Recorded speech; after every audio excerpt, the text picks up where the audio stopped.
Queridos irmãos, queridas irmãs, hoje nós estamos celebrando a comemoração solene da Virgem Maria do Monte Carmelo, que também é conhecida com o nome de Nossa Senhora do Carmo, porque Carmelo, muitas vezes, é resumido na palavra Carmo.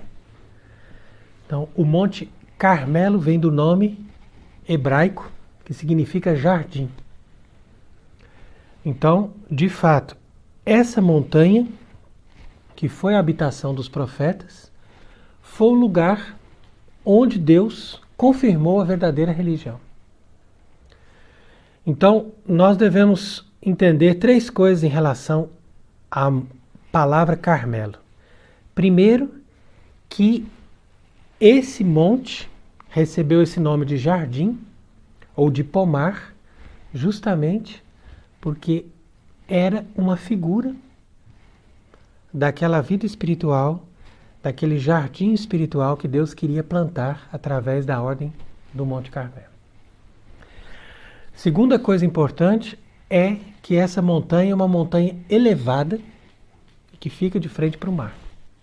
Então quer dizer que o significado desse monte é justamente para nós entrarmos na elevação dos nossos pensamentos. Porque a tendência do ser humano é sempre buscar os pensamentos baixos, ou buscar os pensamentos terrenos, buscar os pensamentos que estejam voltados para as coisas da natureza. Enquanto que aqui nós vemos que esse monte, na sua elevação, nos convida a elevarmos o pensamento para as coisas sobrenaturais. E a terceira coisa, como eu dizia, é que o Monte Carmelo foi o cenário de uma grande disputa que ocorreu ali, como nós lemos no primeiro livro dos Reis, no capítulo 18. Então, toda aquela gente estava adorando um falso Deus. E eles pensavam que estavam na boa religião. Não, nós estamos na religião correta, e esse Deus aqui é o Deus verdadeiro que vai nos enviar chuva. Então, como eles não tinham chuva, porque Elias tinha pedido a Deus para fechar o céu, então 3 anos e meio sem chuva, as pessoas estavam desesperadas, então Elias falou, agora vocês vão comigo no Monte Carmelo, lá em cima nós vamos fazer um sacrifício, mas vocês façam primeiro. Se o Deus de vocês ouvir, então ele vai enviar fogo do céu. Então veja que interessante. Primeiro, ele queria que Deus respondesse através do fogo, mas depois era necessário vir a chuva. Então normalmente eles invocavam esse Deus para que ele mandasse chuva para as colheitas, para a agricultura.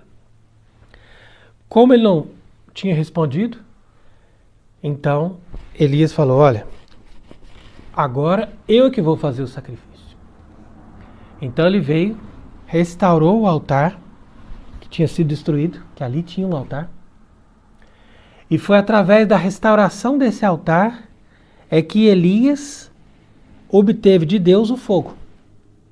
Então é muito importante isso, porque no sentido espiritual, cada um de nós tem um altar no seu coração, para oferecer, como a gente diz, hóstias e sacrifícios agradáveis a Deus, que são os nossos próprios sacrifícios. Então aquilo que eu tenho que oferecer, na medida em que eu renuncio a mim mesmo, na medida em que eu sofro contrariedades ou humilhações ou coisas que eu tenho que passar, principalmente aquilo que eu faço por causa de Deus. Então esse é um sacrifício que a gente oferece no nosso próprio altar. Mas também tem o significado daquela sociedade, daquele povo que tinha um culto ao verdadeiro Deus. E esse culto tinha sido abandonado. Então aquele altar destruído no Monte Carmelo, que era um altar muito antigo, foi justamente aquele altar que Elias reconstruiu e falou assim, não, é aqui que eu vou fazer o sacrifício. E nesse altar, Deus vai mandar o fogo. E Deus ouviu, consumiu não só a lenha e a hóstia, quer dizer, o animal que Elias colocou ali sacrificado, mas consumiu até as pedras, consumiu até a água, consumiu tudo. O fogo recebeu tudo. porque aquilo tudo ali foi aceito como oferenda. Então o fogo representava justamente esse elemento espiritual que leva as coisas da terra para Deus. Então, nós não podemos perder o fio da meada por causa disso. Quer dizer que lá no Monte Carmelo, a partir desse sacrifício que Elias fez, foi confirmada a verdadeira religião. Então quer dizer que o Monte Carmelo ficou também sendo um símbolo da adoração ao verdadeiro Deus. Então inicialmente o nome Jardim, que tem essa lógica também da vida contemplativa, da vida espiritual. Depois, num segundo momento, a elevação dessa montanha. E, num terceiro momento, também o combate espiritual que nos leva a considerar esse monte como uma referência da nossa luta contra as falsas religiões. E aí onde entra Nossa Senhora? Então veja bem, uma vez que Elias fez esse sacrifício e que o povo adorou a Deus, o povo se converteu, o povo reconheceu que o Senhor era o verdadeiro Deus. Então, através da força que Elias adquiriu ali pela adesão da gente, ele mandou prender todo mundo. Falou assim, prende esses falsos profetas. Prenderam, levou no rio lá embaixo e matou todos. Matou todos, um por um.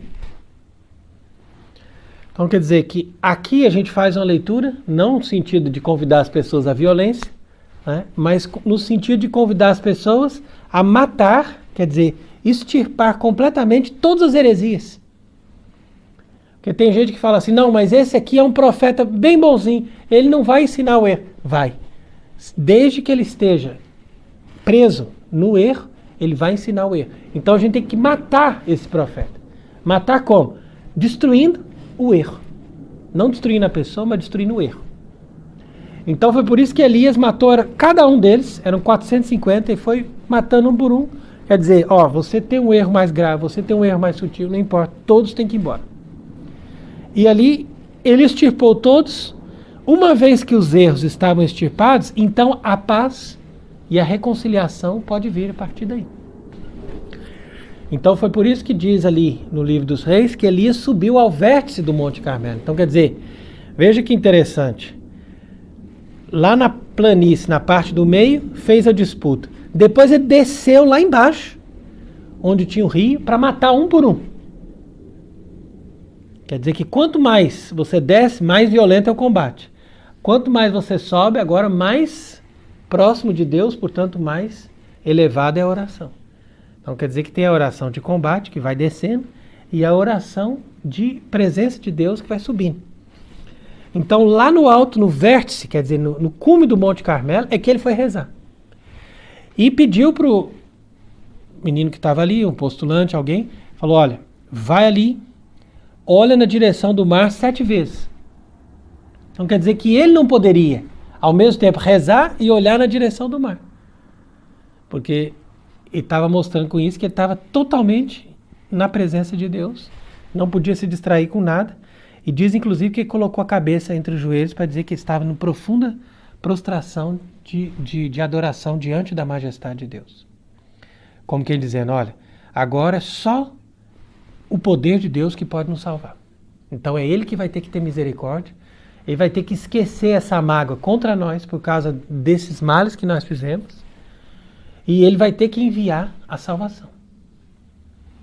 Então, o que ele estava pedindo não era só a chuva, ele estava pedindo a salvação. Então, na 7ª vez, veio o menino e falou, olha, estou vendo agora, mas é uma nuvem muito pequena. Está vindo na direção do mar e é do tamanho da mão de um homem. Quer dizer que é uma nuvenzinha mínima. Elias, quando viu aquela nuvem, falou assim, não, mas isso aqui já é suficiente.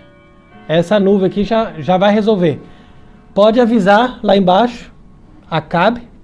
Acabe representava o poder temporal, quer dizer, representava todos aqueles que estão a serviço de Deus através do governo das nações. Então, mesmo ele tendo pecado, e mesmo ele tendo apoiado os falsos profetas, Elias colocou ele novamente. Falou, você que vai dirigir o povo. Então, como ele era descendente de Davi, Acabe representava a casa de Davi. Então, Elias falou para ele, agora você corre, prepara-te logo, porque vai vir uma grande chuva. Então, você veja a fé que Elias teve, né, para saber que aquela nuvenzinha é que ia regar toda a terra, ia nos dar a redenção. E por que ele viu isso? Porque nessa nuvem ele viu Nossa Senhora. Então esse é que é o sentido de Nossa Senhora do Monte Carmelo. E foi justamente no lugar onde esse rapaz viu a nuvem que vinha do mar, foi ali que eles construíram o mosteiro, o primeiro, onde foi a sede, a casa fundamental, que dali é que foi crescendo a ordem do Monte Carmelo. Por quê? Porque nesse lugar tinha que ser feita uma capela em honra de Nossa Senhora, na medida em que o primeiro culto à Virgem Maria, que foi feito na terra, foi promovido pelo próprio Elias. E é isso que diz no prefácio dessa missa.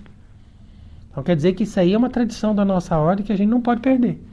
Que ele não só viu prefigurado nessa nuvem, ele falou aqui, eu já percebi tudo. Deus vai nos dar uma mulher que vai ser imaculada na sua conceição, portanto ela vai ser mais perfeita que Eva. E essa mulher humilde, pequena, quer dizer, no sentido dela, com a sua humildade, ela é que vai nos dar o Filho de Deus, ou seja, aquele que vem pelo mistério da encarnação ser o Redentor do mundo. Então, a força da redenção dependia dessa fraqueza, dessa humildade de Nossa Senhora. Então Deus não ia agir pelo poder, mas ele ia agir pela humildade. Então o mistério da encarnação estava todo descrito ali, era como um símbolo. Ele falou assim, não, entendi. Deus vai vir pela humildade e ele vai nos purificar.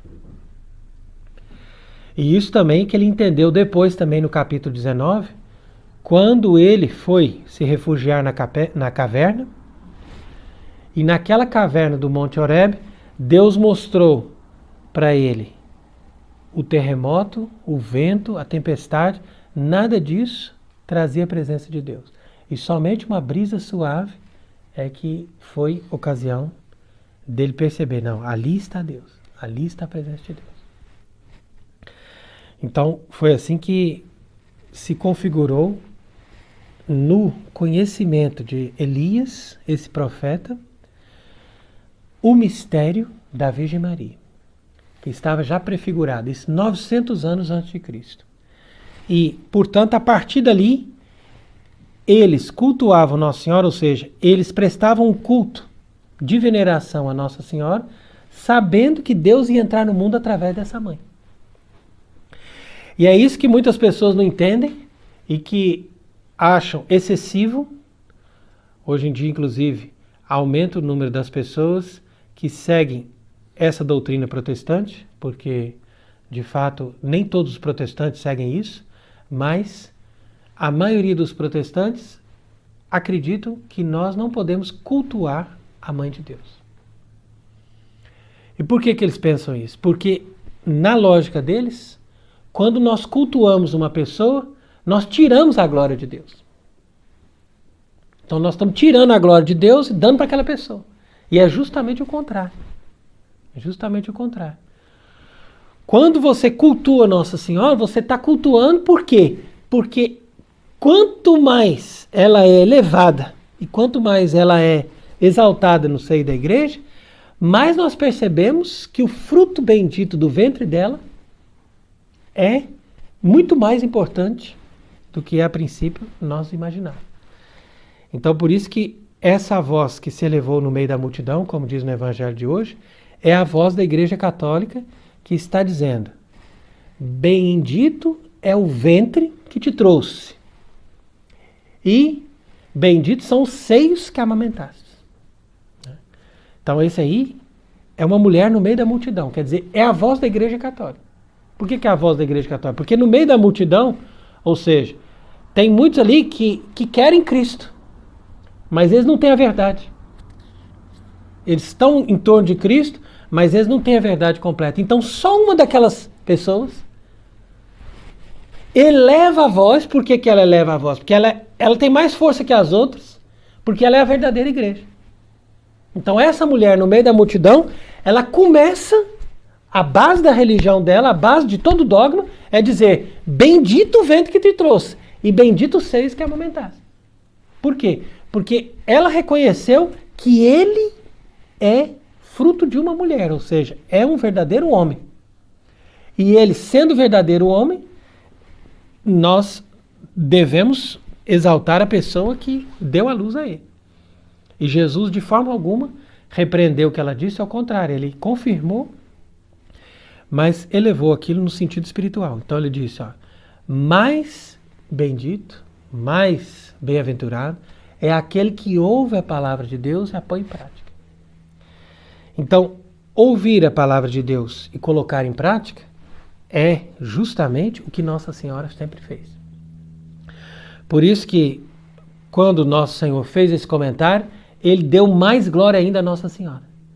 Porque ele mostrou, olha, ela é realmente bem-aventurada por causa disso, por ser a mãe segundo a natureza, mas ela é muito mais bem-aventurada porque ela, mais do que qualquer pessoa, ela ouviu a palavra de Deus e ela colocou em prática. Então, essa obediência à palavra de Deus, essa prontidão por fazer a vontade de Deus, é que quebra, né, a raiz de todos os erros e de todos os pecados. Porque se nós formos analisar, só existem duas raízes dentro de nós. A raiz do orgulho, que é totalmente voltada para essa lógica, para essa noção de que nós devemos nos dar mais valor e nós devemos nos amar mais do que normalmente seria conveniente. Então a pessoa vai além, ama sem medida, ao invés de amar a Deus sobre todas as coisas, ama a si mesmo sobre todas as coisas. Então essa é a raiz do orgulho. E depois a raiz animal, ou seja, a raiz voltada para a vida animal, para a vida natural, que valoriza as coisas animais e as coisas, ou seja, os prazeres da carne, acima daquilo que normalmente a gente poderia valorizar para poder ter um uso correto do corpo. Então quer dizer que nem o amor a si mesmo, nem os prazeres que a gente tem na nossa vida terrena, não ofendem a Deus. Então isso aí não é ocasião de ofender a Deus. Mas, uma vez que isso daí ultrapassa a medida correta, isso aí se torna uma raiz que vai produzir um fruto contra Deus. Vai produzir o veneno. E Nossa Senhora, ela nasceu sem esse veneno. Né? Principalmente do orgulho. Porque o orgulho é que vem primeiro. Então, quando a gente fala do pecado original, nós devemos entender isso. Que a raiz do pecado original está justamente no movimento da pessoa de dizer, eu posso fazer alguma coisa contra Deus. Eu tenho essa liberdade e Deus depois tem que aceitar. Quer dizer que a pessoa se sente livre para fazer alguma coisa, para optar por alguma coisa, independente da vontade de Deus.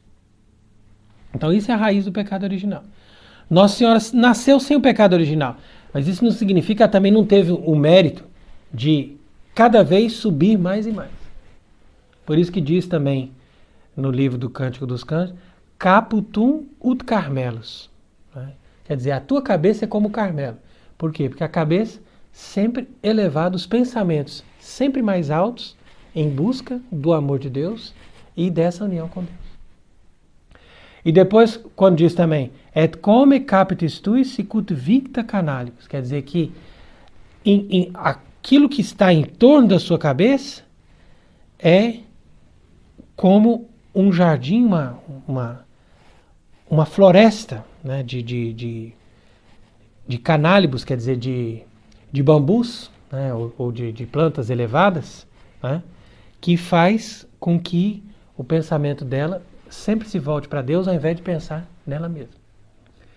Então, por isso que no Magnífica Nossa Senhora diz, ele olhou para a humildade de sua serva e, de agora em diante, todas as gerações me chamarão bem-aventurado. Porque, uma vez que ela mesma reconhece que ela foi humilde e que ela é humilde, ela também sabe que ela vai ser bem-aventurada. Por quê? Porque ela percebe que, na humildade que Deus permitiu que ela ela tivesse, Deus a exaltou e a colocou acima de todas as criaturas, até mesmo acima dos anjos. Então, o culto de Nossa Senhora que nós prestamos na Ordem do Monte Carmelo, especialmente hoje, fazendo essa comemoração solene para Nossa Senhora, vem dessa raiz, desse movimento de adoração a Deus que o profeta Elias teve desde o momento em que ele viu que eles estavam buscando uma falsa religião. Então, a partir do momento em que Elias restaurou a verdadeira religião, restaurando esse altar, então Deus deu conhecimento para ele do mistério da encarnação. A partir do mistério da encarnação, ou seja, da revelação de que Deus se faria homem, Deus seria feito homem, Elias então percebeu o valor de Nossa Senhora, o valor da Mãe de Deus. Então nós, carmelitas, vamos falar sobre isso também durante a semana, sobre outros aspectos da devoção a Nossa Senhora, mas hoje especialmente nós estamos nos apegando no centro, no ponto mais fundamental desse nosso culto, dessa nossa devoção, que é justamente isso, que nós carmelitas somos instruídos por Elias para prestar o culto da verdadeira adoração ao verdadeiro Deus, que é o Deus encarnado, ou seja, Jesus Cristo, verdadeiro Deus e verdadeiro homem. E esse culto do Deus encarnado passa necessariamente por essa mulher que é humilde e que recebeu a graça do céu de se tornar mãe de Deus. Então, uma vez que ela é mãe de Deus, uma vez que ela é a Virgem bendita, uma vez que ela é concebida sem pecado, então é digno de nós darmos graças a Deus, porque o culto é a Deus, dirigimos a Deus, mas nós damos graças e glória, louvor e adoração a Deus, porque Ele fez grandes coisas em Maria, e uma vez que nós celebramos a Virgem Maria, Deus é mais louvado, mais engrandecido, e Ele se sente feliz, porque Ele é elogiado pela obra dele mesmo. Porque Deus é glorificado nos seus santos, especialmente na perfeição da Mãe de Deus, que Ele mesmo criou, para que pudesse ser o instrumento da nossa salvação, como essa nuvenzinha que veio do mar, trazendo a grande chuva que livrou a terra da corrupção, da secura e da maldição do pecado. Então que Deus nos preserve de todos os erros, de todos os males, e que pela intercessão da Virgem Maria do Monte Carmelo, desça sobre nós hoje a bênção de Deus, que é Pai, Filho e Espírito Santo. Amém.